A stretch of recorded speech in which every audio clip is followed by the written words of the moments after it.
ఎల్లుండి 6వ తారీఖు నాడు తెలంగాణలో 2 తెలుగు రాష్ట్రాల సీఎంలు కలుసుకుంటున్నారు. ఏం మాట్లాడుకుంటారో ఏందో అని మస్తుగా మాట్లాడుకున్నారు 2 రాష్ట్రాల పబ్లిక్. అయితే క్లైమాక్స్ ముంగట ఇంటర్వెల్ సస్పెన్స్ లాగా 6వ తారీఖు ఇద్దరు సీఎంల మీటింగ్ ముంగట 2 తెలుగు రాష్ట్రాల ముఖ్యమంత్రులు దేశ ప్రధాని మోడీ సార్ను కలిసి మాట్లాడిరియాల.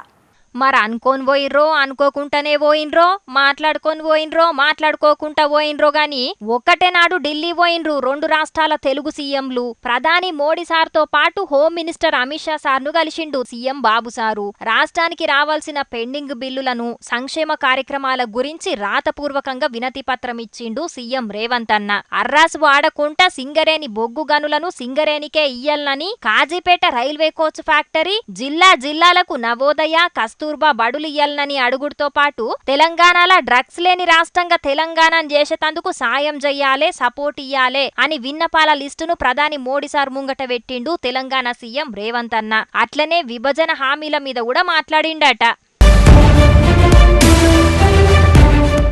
ఏపీకి సీఎంగా ప్రమాణ స్వీకారం చేసినాక ఇయాల ఫస్ట్ టైం ఢిల్లీ పోయిండు బాబు సారు. ఇక ఏపీకి రావాల్సిన నిధులు, ఆర్థిక సాయం, అమరావతి, పోలవరం, రోడ్లు, ఇండ్లు ఇట్లా అన్నిటి మీద చాలాసేపే మోడీ సార్తో మాట్లాడిండు బాబు సారు. అట్లనే విభజన హామీలు కూడా యాద్ చేసిండట ప్రధాని మోడీ సారుకు. మోడీ సారు కూడా బాబు సారుకు సపోర్ట్ ఇత్తా అనే మాటిచ్చిండట.